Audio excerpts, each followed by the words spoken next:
Greetings everyone. I'm Harshavardhan Dole from IIFL Securities. Today I have pleasure of hosting Dr. Sanjiv Goenka, Chairman of RPHG Group, on a fireside chat. The $7 billion RPHG Group businesses span several sectors such as power, natural resources, carbon black, information technology, organized retailing, FMCG, media and entertainment, education, and sports.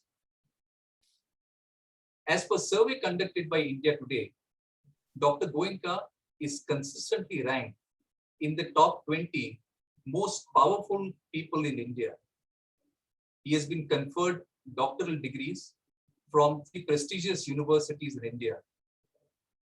Amongst other accolades, the most prominent one is the Bangla Vibhushan Award, which is the highest civilian award in West Bengal, which was conferred to him in 2015. In past few years, he successfully simplified the complex group business structure, strengthened the business processes, and through astute capital allocation strategy, created significant value in each of the above mentioned businesses. Sir, RTS congratulations to you for leading such remarkable transformation in the group, and many thanks for joining us today for this candid conversation.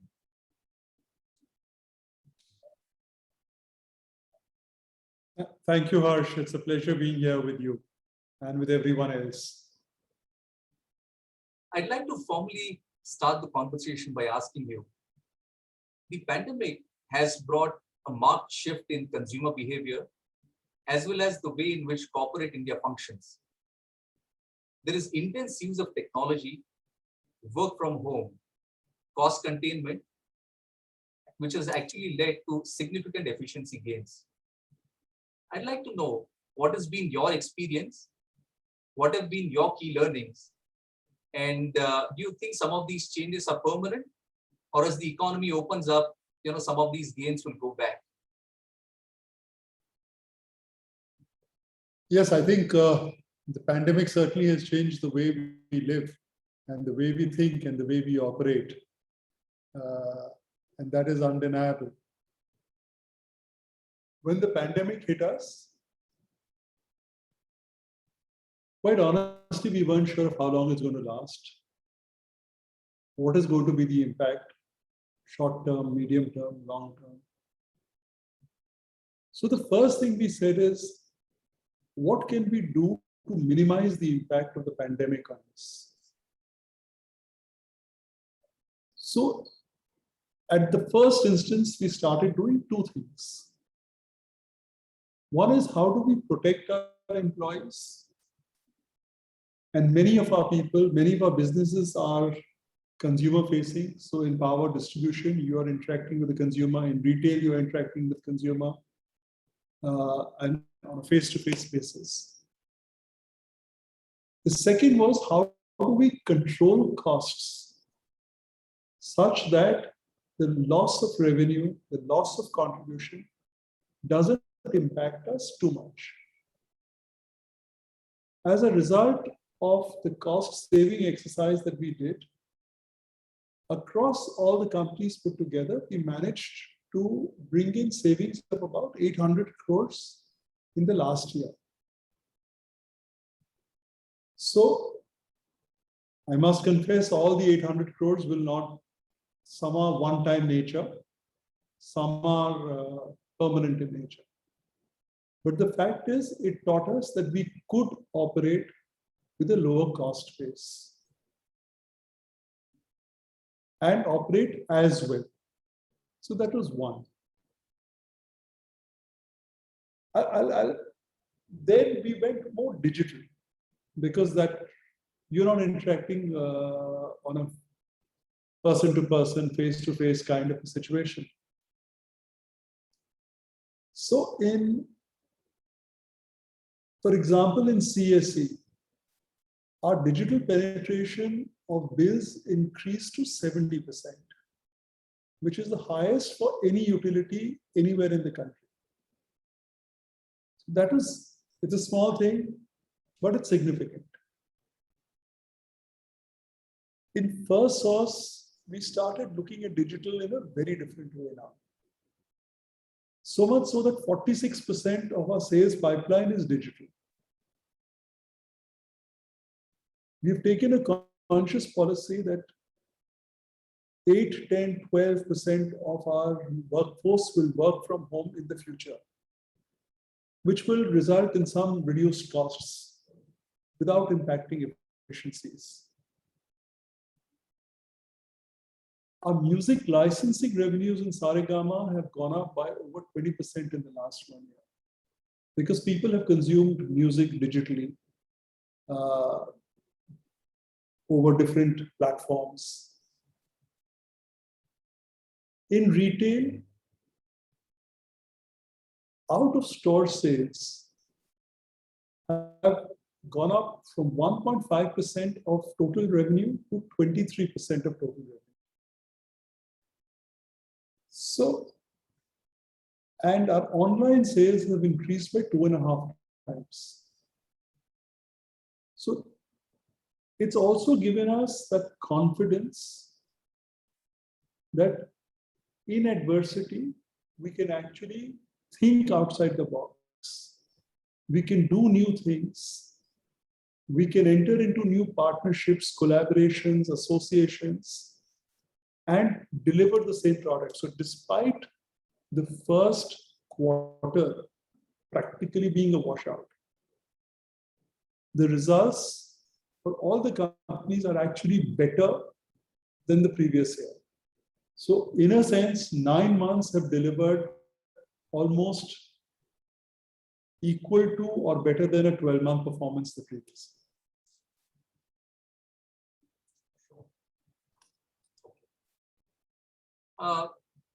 Globally, what we have noticed is to navigate through uncertain macro environment, a lot of corporates are relying on collaborations, and these would include large as well as smaller organizations. Would this be a mantra for you to grow, or you would prefer to grow on your own? And this is not specific to a business, but as a business philosophy. Our mantra is growth. And frankly, whether growth comes on your own, it comes with a partnership, it comes with a collaboration, who cares? As long as you can grow the business, as long as you can grow the value of the business, as long as you can grow the value to the shareholder, I mean, we are happy growing. We want to grow. So we will grow. And if it means you have to partner, we will partner. So, I mean, there have been a lot of things that we started doing in retail in terms of partnerships for delivery, because we didn't have the delivery bandwidth to do home deliveries. So we partnered with Swiggy, Uber, Flipkart, and a few others. And then, so that is one kind of partnership. But frankly, let me just say that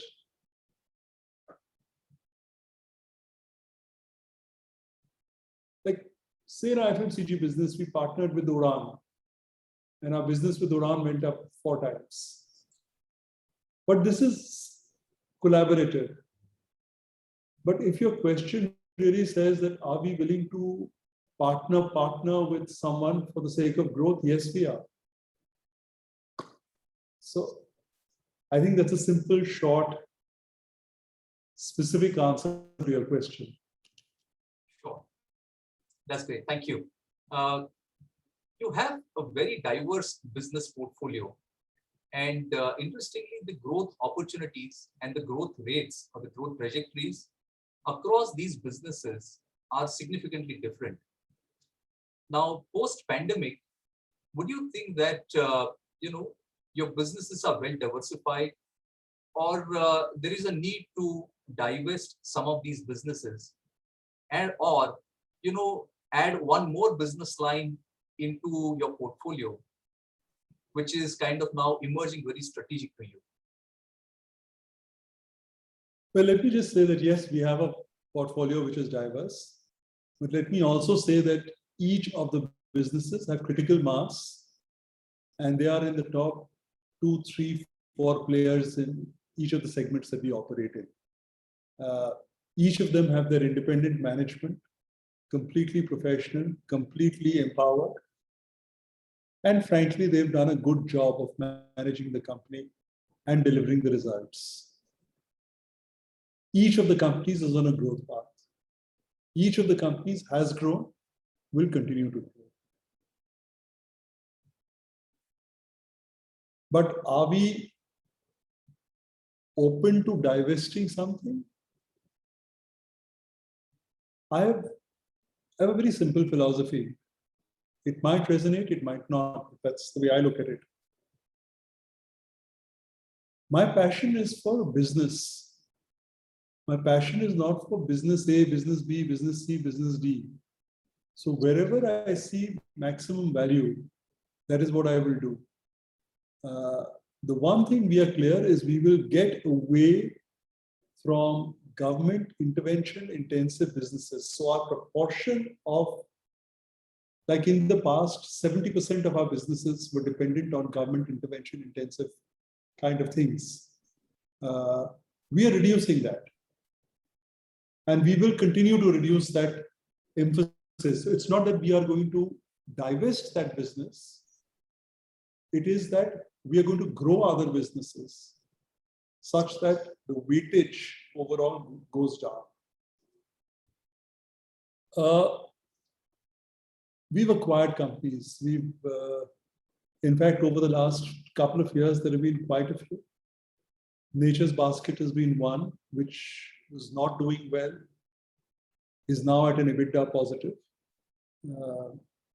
We acquired Patient Matters just a few months ago, which is in the healthcare space. We acquired ISGN, which was the mortgages business from Jubilant 3 years ago. And that business is now valued at several times what we bought it for. We've successfully bid for power distribution franchises. And in 9 of the bids, we were successful for 5 out of 9. And 4 out of those 5 are profitable today. 1 is not, but 4 out of the 5 are profitable. We took an entry into the Ayurveda space, the herbal wellness medicine space, with the acquisition of Dr. Vaidyas. So growth is a way of life. So we've grown organically, we've grown inorganically. And that will be pretty much it. We will grow wherever. So if it's an organic way, yes. If it's an inorganic way, yes. So in PCBL, we've expanded organically. And we are now setting up another plant, which will increase our capacity by 33% in Tamil Nadu, which should be ready by December of next year. So it'll be a mix. And are we open to getting rid of some businesses if we find that somebody else will have a better value for the businesses? Sure. Well, it's interesting that you say that you would like to increase the share of the businesses which are out from regulatory ambit. But if I were to look at the biggest opportunities, sometimes are in infrastructure or distribution, which still remain in the ambit of regulations. So we will definitely grow in distribution, and we recently bid successfully and won Chandigarh. And with delicensing being proposed in the new Electricity Act, and once that is passed, then delicensing will become a way of life. So the whole country will open up. This is a business we understand well. We operate well. We know what it takes to succeed. So we will grow in that space. Definitely we will grow. But the ratio will go down because we will grow more in other businesses. Sure. Any businesses that you're keenly evaluating now? I see financial services is something where share of that business in the overall portfolio is still less, but it is one of the highest growth sectors in the economy.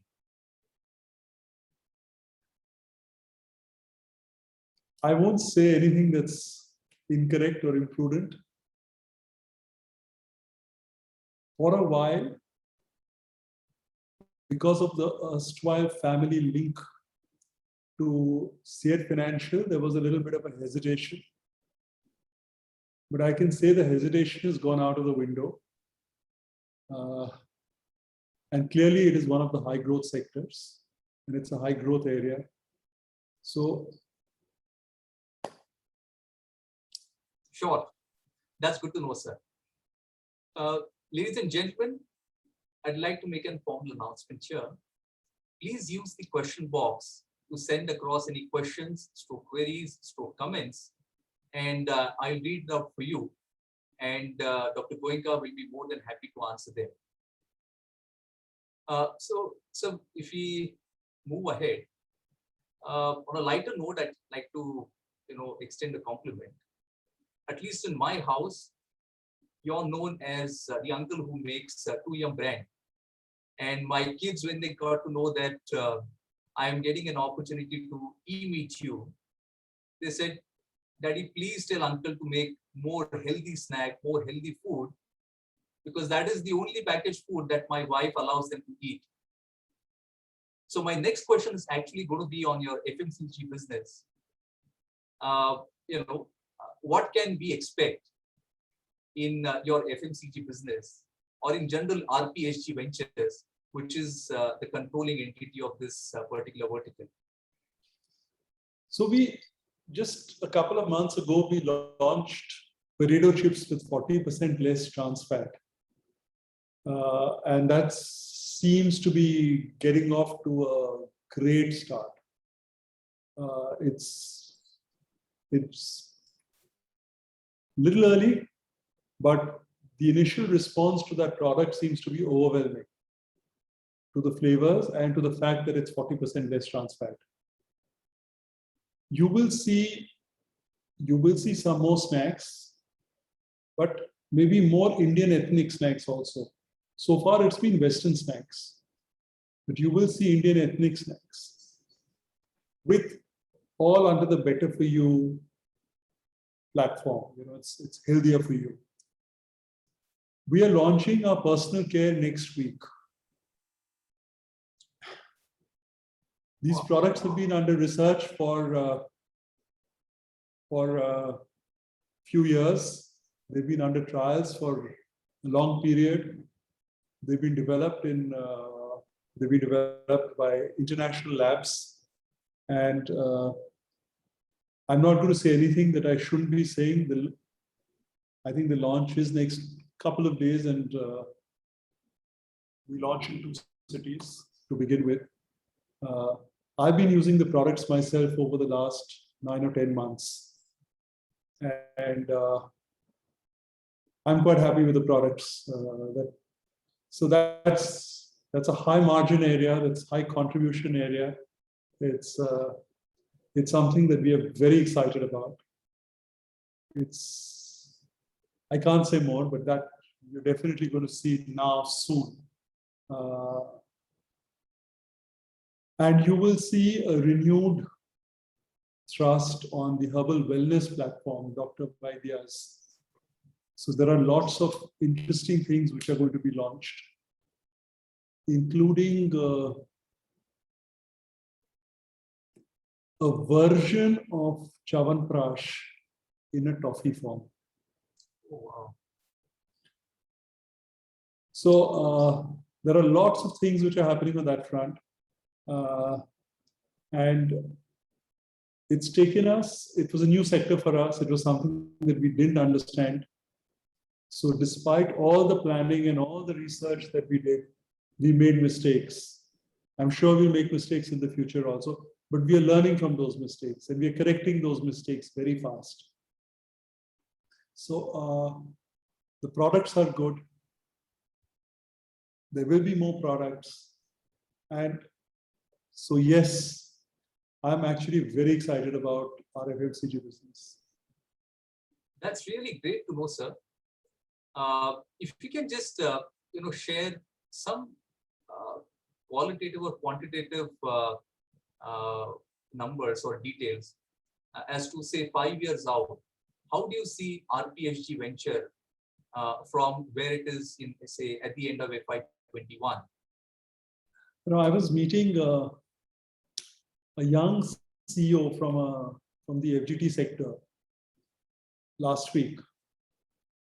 And he said, Sanjiv, our planning doesn't go beyond 18 months. I said, why? He said, because the world changes in 18 months. And I said, oh. And I thought I must be archaic because we plan for 3 years and 5 years. So after that, I've become very cautious about sharing 5-year projections. But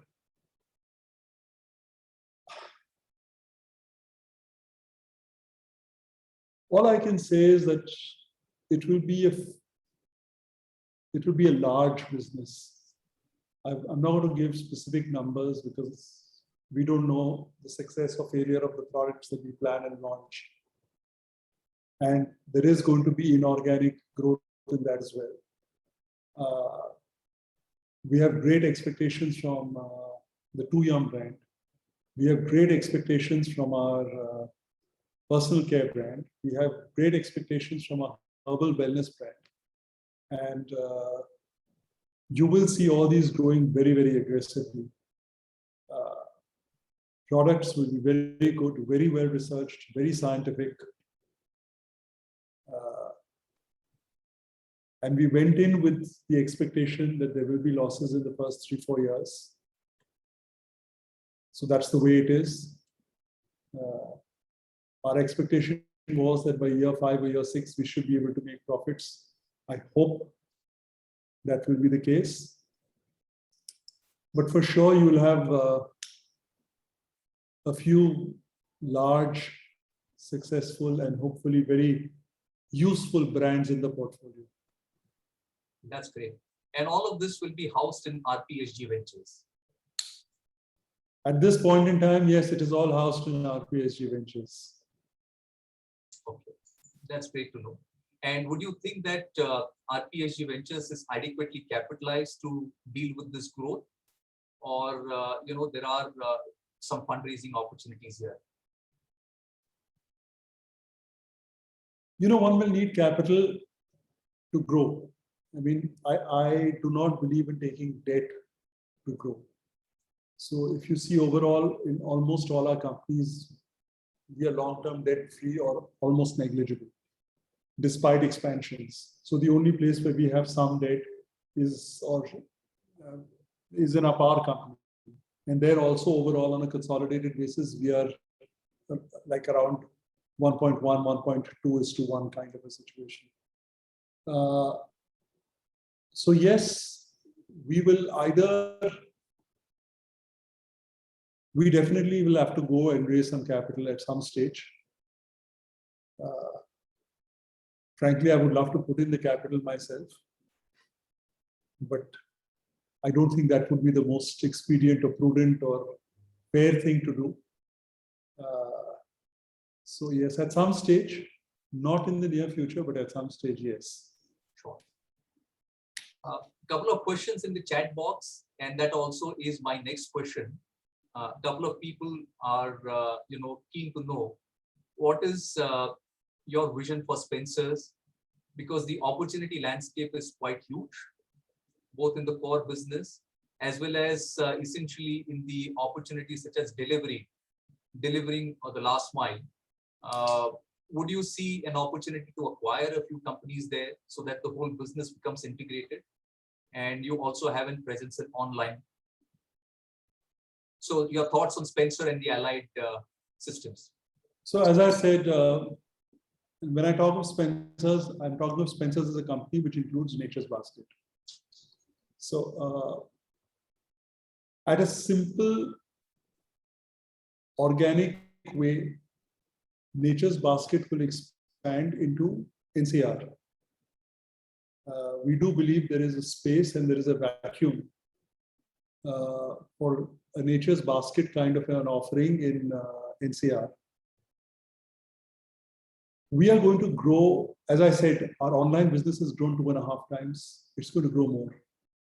And clearly that is the focus. And more people are wanting home deliveries. So in addition to online, what we've started is out of store business. It's home delivery business. So you get onto a chat box, or you get onto the phone, or you get. So basically, you're not visiting. It's a virtual or a semi-virtual kind of visit of the store and a delivery. So there will be an increased focus on this. And clearly, if it means we have to acquire more, we did acquire a company for online, which is now becoming reasonably successful. It's still privately held, but it's becoming reasonably successful. So clearly the issue is at what stage should that company go public? Or what stage should that company raise capital?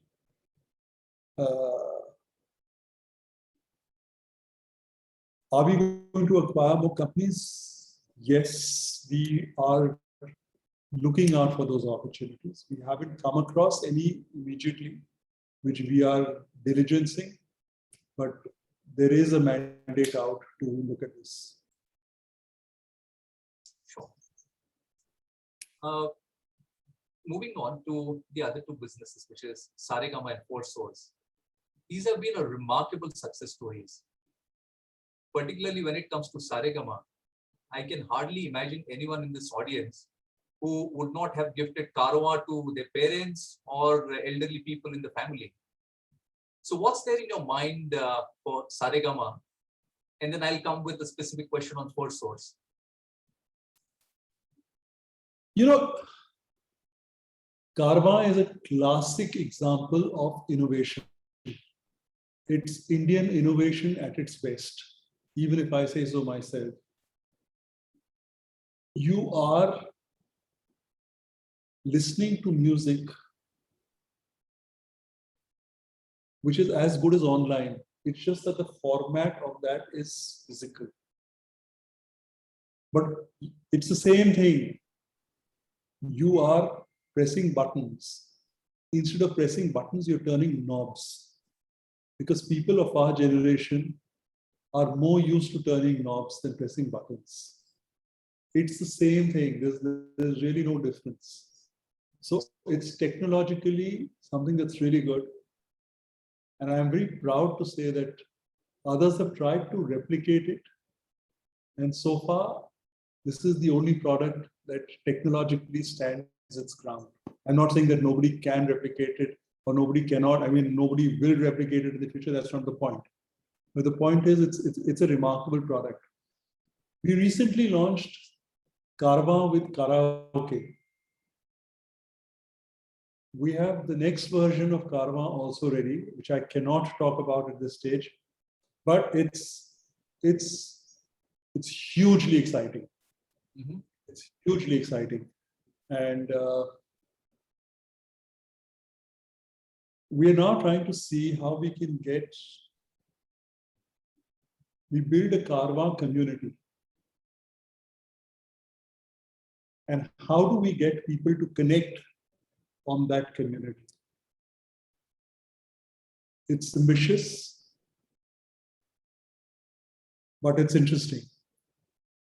So Karma is one part of Saregama. Content is the other part of Saregama. So we were out of new Hindi films for a long time. But we've got back, and we've got back with a vengeance. The latest Akshay Kumar release, Bell Bottom, was our music.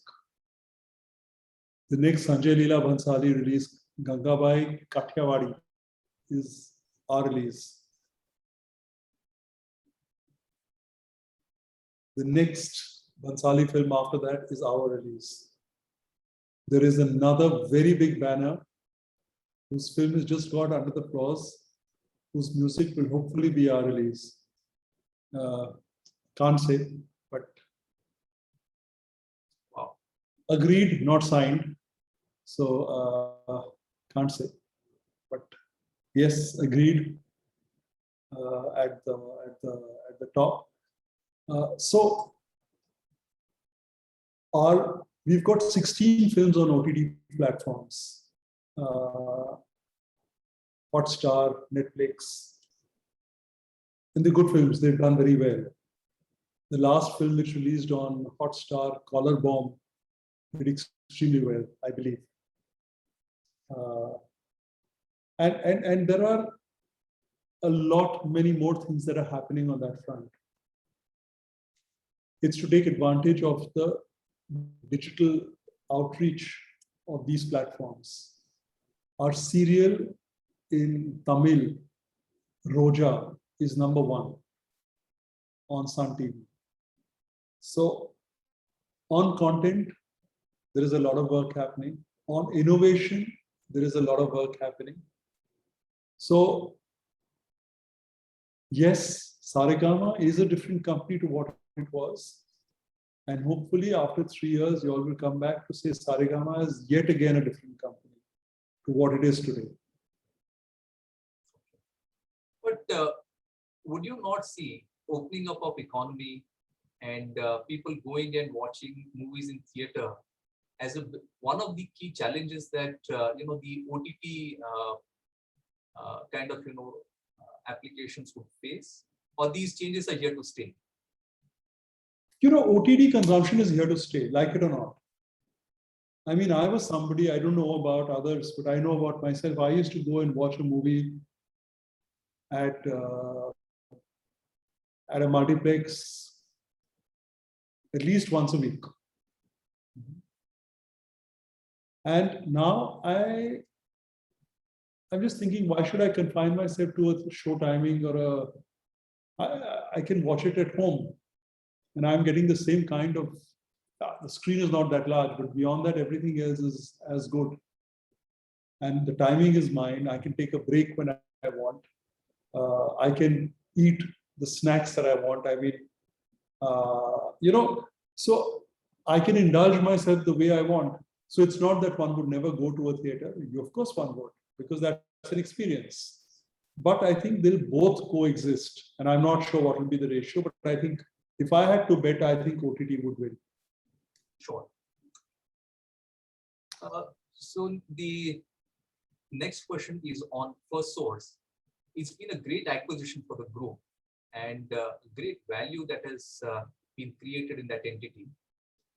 Any targets that you have in your mind as to this should be the next growth driver for FirstSource?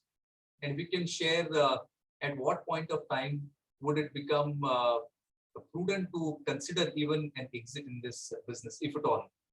Sorry, just repeat the last. I've missed your voice after you said what time would it become prudent to? Reassess to stay invested in this business. Or at what point of time you think you will evaluate the capital allocation towards this group or towards this business? So if the question is that are we divesting FirstSource? No, we are not. Okay. So, yes, it's been a great acquisition, but I think we are nowhere near the best. We are nowhere near the best of our capability. So yes, I accept that the last quarter, last year, I mean, our revenue growths were the highest in the industry, but that's not enough. Our margins have improved to being amongst the highest in the industry. That's not enough. I think I had a vision in mind when I acquired the company. And I can only say that we are not even 15% done. Okay. So it's a long way to go. And I do believe we will get there. It'll take some time. It's taken me a few years to get it to this level. We've got a great management team at FirstSource. They're incentivized well. We've started doing this where we are giving significant variable options to our senior management based on performance. and we are seeing the results. We've done that in First Source. We've done that in Saregama. And we do believe that this helps in value creation. But First Source is the story has just begun. It's nowhere near over. Well, I'm glad that you clarified, because every now and then, some corner of the media keeps speculating about, you reassessing your investments in this business. So yeah, this is something that frankly, I get questions and WhatsApps at least once a month. And sometimes it says that we believe you're signing the deal, or Shashwat is in US to sign the deal with XYZ PE firm or this or that. I've now stopped reacting. Well, I'm glad that you. This is going to become one of this will, I think, if you ask me honestly, I do believe that with the growth potential in this, we will grow very aggressively. And in terms of value, this will be one of the big value creators for the group. As also, I believe the FMCG business will be a big value creator for the group. And if we get into a new vertical, which you may have alluded to, then that. Sure.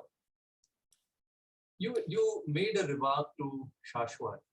How is he getting involved in the business? Because that's the next question in the chat box. I mean, what role does he play in the group, and how are you grooming him? Well, Shashwat is a Wharton graduate. He did a triple major from Wharton. He's a gold medalist in his school leaving exams in India. He has an All India rank academically. And now he's been working for 9 or 10 years with the group. He handles retail, he handles the FMCG business for the group. So far, that's what he's confined to, but he's sitting in on review meetings now, quietly. He's interacting with senior management in other companies. It's part of his learning process about the businesses, about learning from more experienced people. And I'm quite happy to say that I'm proud of what he's developed into. Long way to go, but in this short span, he's grown quite well. Well, I'm really glad to know that. Thank you. The next business is actually on the carbon black. You are the most efficient manufacturers of carbon black, but the business by nature is quite cyclical. So what are your plans to lower the cyclicality in the business, and at the same time ensure that you maintain your leadership position in this segment?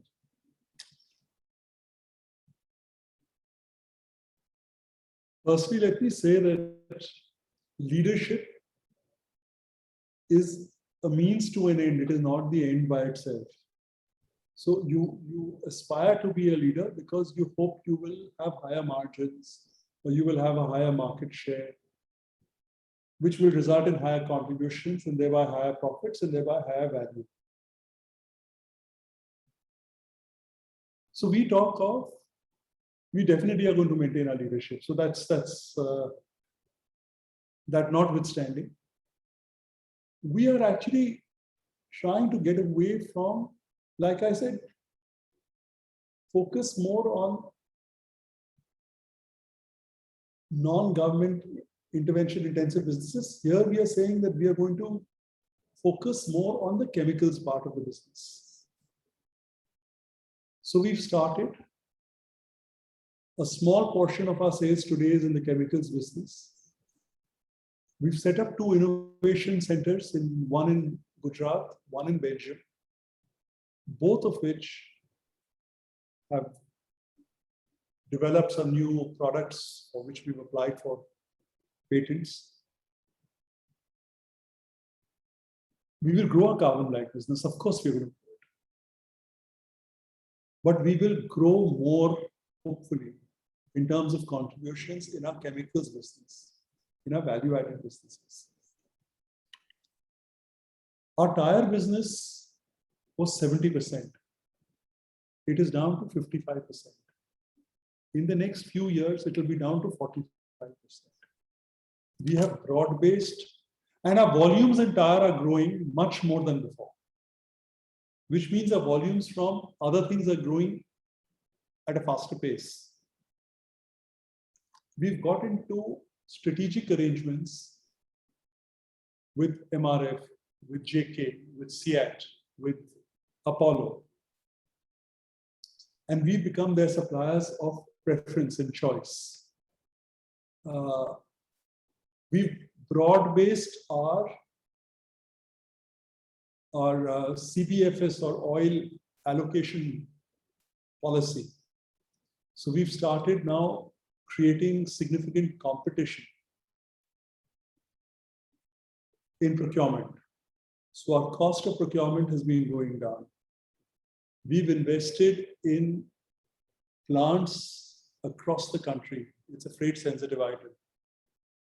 And our next plant is in Tamil Nadu because a lot of tire companies are setting up facilities in Tamil Nadu.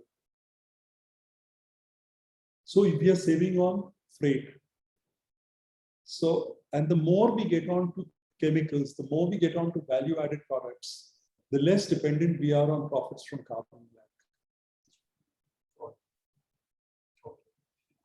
There's one question associated with Philips Carbon in the chat box. And it reads, when Philips Carbon is doing exceedingly well and earning high cash profits with absolutely low debt, what is the necessity to raise 500 crores from institutional investors at current share price? Okay, I don't know whether this is something that I can, as per law, answer. I mean, I'm not sure. You all will have to guide me.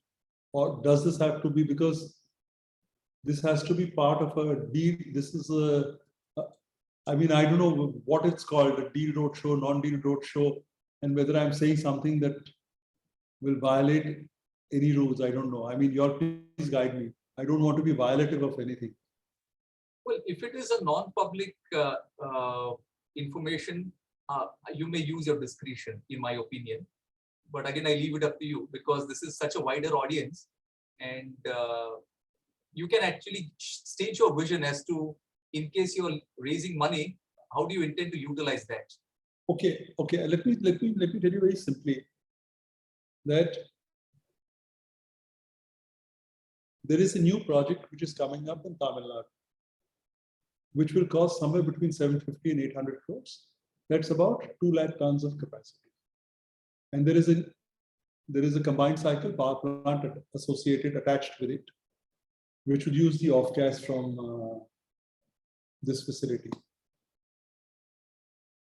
This will be industry 4.0 kind of a plant. So it'll be the best plant in carbon black in the world in terms of process, technology, emissions, the works. We are also going to grow in our chemicals portfolio, and I'll be talking about that. We are going to be investing in debottlenecking capacity from our existing facilities, so which will come at a fractional cost. So the way we think we should go is that we should use, I'm a debt averse person, and I've been saying this time and again, and you would see this reflected all over.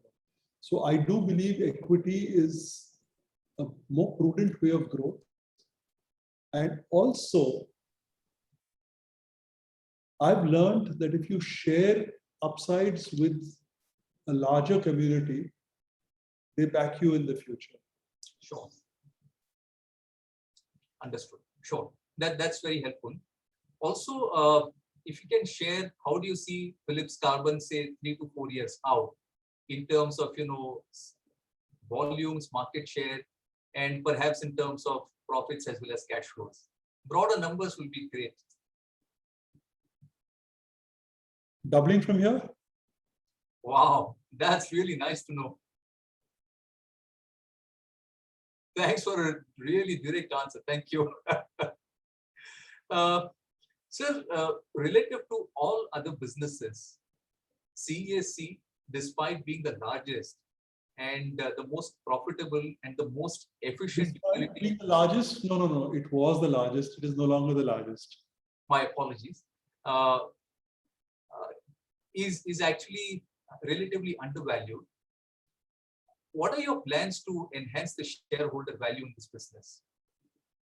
And why? I mean, why are you so positive on the distribution part of the business? And I must say that a lot of the investors have apprehension in their mind that you have bid quite aggressively when it comes to taking over the operations at Chandigarh. If others had bid 10 crores lower, then they wouldn't have said it, I am aggressive. In Daman and Diu, we bid very conservatively. And then I got slammed by the same community, same people, saying that we weren't aggressive enough, we are too cautious. Now, cautious and aggressive is relative. At this point in time, it is relative to what others have bid. And 3 years from now, it will be relative to the value that I've been able to create. So I think at this point in time, naturally compared to others, our bid was very high. But hopefully, 3 years from now or 4 years from now, the performance will prove otherwise. Okay, and say for example, when we acquired First Source, Business Standard or Economic Times, I'm not sure, one of the pink papers did a scathing piece on why Sanjiv Goenka acquiring a company that ICICI is selling. That means if they are selling, means it's the best value, etc., etc. It's in the doldrums, blah, blah, blah, blah, blah. It's about what you do with what you acquire. So in a very different context, and it cannot be extrapolated, but I'm just saying this to illustrate the point. For 2 seasons, I had a cricket franchise in Pune. Year 2, there was a question of acquiring a player called Ben Stokes. And I paid 16.5 crores for acquiring him. And Times of India said, wrong decision. My calculation was that Ben Stokes will help you. You have to win 8, in those days, I don't know about the dynamics now or the arithmetic of getting into the playoffs now. But in those days, you had to win about 8 games approximately to get into the playoffs. My calculation was that Ben Stokes will help us win 5. He actually helped us win 6.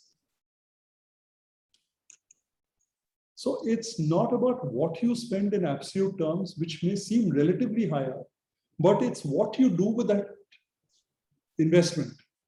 So all I'm saying is give us a chance to deliver in Chandigarh. Yes, it seems expensive today, but maybe it won't be expensive in the future. So let's see. Sure. Any thoughts on, or would you like to share your vision for CESC as a business? How do you see CESC 3, 4, 5 years out? You've made it quite clear that thermal is not going to be the future. So thoughts on the distribution business? I also see that the distribution business is going to be fairly large because with delicensing, literally the whole country opens up. So hypothetically, if one wanted to go into a particular area of Mumbai or somebody wanted to come into a particular area of Calcutta or Delhi or Bangalore or Hyderabad or whatever it is, everything opens up. And today, whereas certain areas are more profitable and certain areas are less, in a space of 3 years, it will all even out. Because where they're more profitable, tariffs will go down. Where it's less, tariffs will go up. It'll all sort of even out. But how can we leverage our knowledge and how can we leverage our infrastructure with marginal additional infrastructure? So you sweat that same infrastructure for more revenues and more contributions and more profits. Secondly, the more consumers you get, I do not view them today just as power consumers. It's a question of time. These consumers will be consumers of much more than just power. They are today consumers of much more than just power. It's a question of time that I will become that channel, could become that channel for accessing these customers, or one of the channels to access these customers. So I think technology has enabled me to think a little like this, just not purely on the power distribution end, but it's these customers, what can I do with them? The convergence, you mean to say. Exactly. Okay. So 3, 4, 5 years out, in terms of scale of CESC, any perspective you would like to share? Or how do you like to deploy the cash that it is generating today? Well, anyway, a significant part of the cash is going back to the shareholders now by way of dividend. And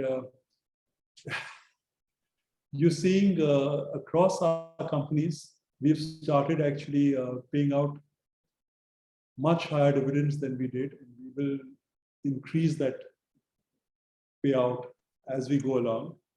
And I must say that this is largely because of the way Prashant Jain of HDFC Mutual convinced me. He actually spent a significant amount of time in trying to convince me that that is in the better interest of the company. And I think he was right.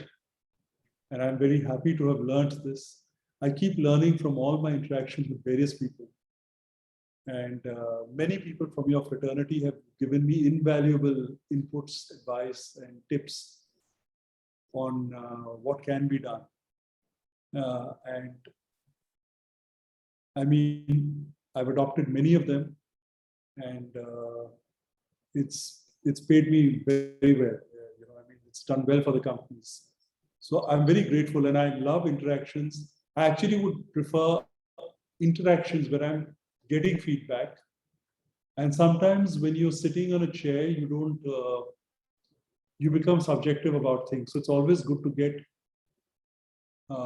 different kind of a feedback, which helps you to improve. Well, in fact, there's one comment in the chat box, which actually says that CESC trades almost at 5 times cash profits. So in addition to, giving dividends, would you consider buying back shares? Well, buyback is certainly a more tax efficient way of rewarding the shareholder. And that is something, again, one of your fraternity spent time in giving me the arithmetic, and it's very obvious. So I can't say that there is a plan on the anvil, but it's something that is definitely on my mind, that we have to reward the shareholder, and we will. So why not adopt whatever is the best way of doing it? But I must hasten to add that I'm not saying anything that's sensitive. I'm not saying that there is a buyback on the anvil. But yes, I mean, any good suggestion is something that I place to the board. Understood, sir. So that's very clear. You mentioned that you've been rewarding employees through employee stock options. In your opinion, is retaining quality manpower increasingly difficult? And what is your strategy to retain good quality people within the group, particularly given that your strategy to increase B2C business share is going to play off now? Attrition, a certain level of attrition is always there in new age businesses. And that's the nature of the profile of the age bracket with which you deal in a newer age business. So you will have a certain level of attrition. The important thing is to retain the key talent. And if, God forbid, you were to lose a key resource, then have the ability and the traction to be able to attract an equivalent or a better resource. So yes, ESOPs are one way of doing it. Empowering them is another way of doing it. I think it's also about how you make it motivational. How can you get people like charged up to perform and perform more? And how do you give them a nasha about your work, about your delivery? So, and I think, very often people think it's only money. I don't know. Money, of course, has an important role. But it is also the nasha. It is also the kind of a junoon. ये करना है, ये target पहुंचना है, 2 को यहाँ पहुंचाना है, या ये पर्सनल केयर को इतना करना है. I think there are people like that, and we are fortunate that we have people like that. I'll share a specific case with you. The managing director of Saregama, he used to be with Tata Sky before. When I met him, I felt he's got the ability to think outside the box. And so he'd be a good fit. So one of the questions I asked of him is that, would you look at retiring with us? So he said, at our age and our thing, we think of, nobody thinks beyond 3 years. So I don't know. 3 years, yes. Beyond that, I don't know. I'm not sure how long it's been, but it's been definitely longer than 3 years. And I think he's motivated enough to be here. And when I speak to him or when I interact with him, I see a certain ownership. I see a certain passion in his thinking. And there are several in the group like this. So I think it's about being able to get A, the right talent, B, giving them the right motivation, and giving them the right nasha, and I think it works. But people will come and people will go. That's what I also believe is, at the end of the day, we have to treat people fairly. And if they are delivering to you, then you should also deliver to them. I'd certainly like to know, what keeps you motivated, and at the same time, what worries you the most? What keeps me motivated is very simple. I just think there are so many things that can be done, and so many things that need to be done. And we don't have that much time. So we've got to do it fast.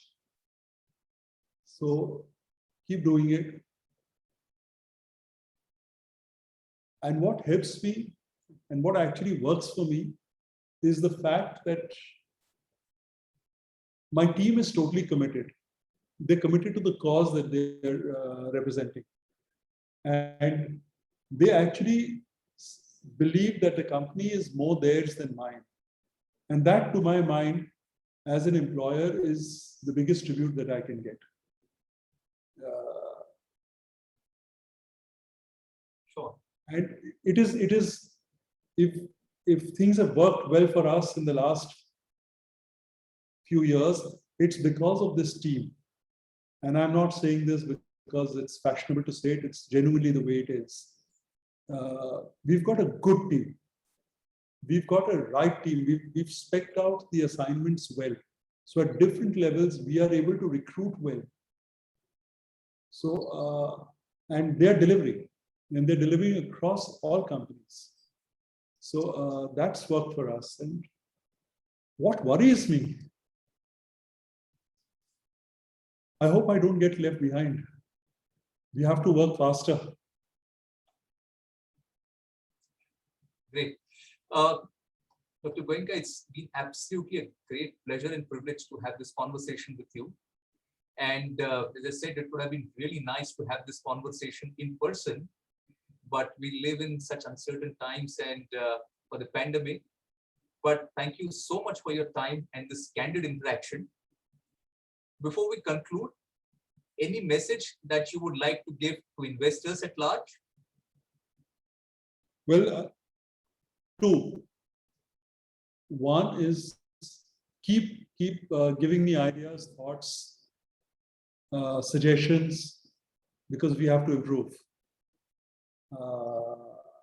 And I can't quantify the benefit I've had from the suggestions I've received, but all I can say it's been huge. Two is believe in us. We're just about beginning. We are delivering, and we will continue to deliver. So just believe in us. Sure. That's really nice of you to spare time and this candid conversation. And I'm really looking forward to having more of such conversation. Thank you very much, sir, for your time. Thank you for having this. Thank you everyone for taking your time out, and it means a lot to me. Thank you. Thanks a lot, sir. Thank you. Thank you.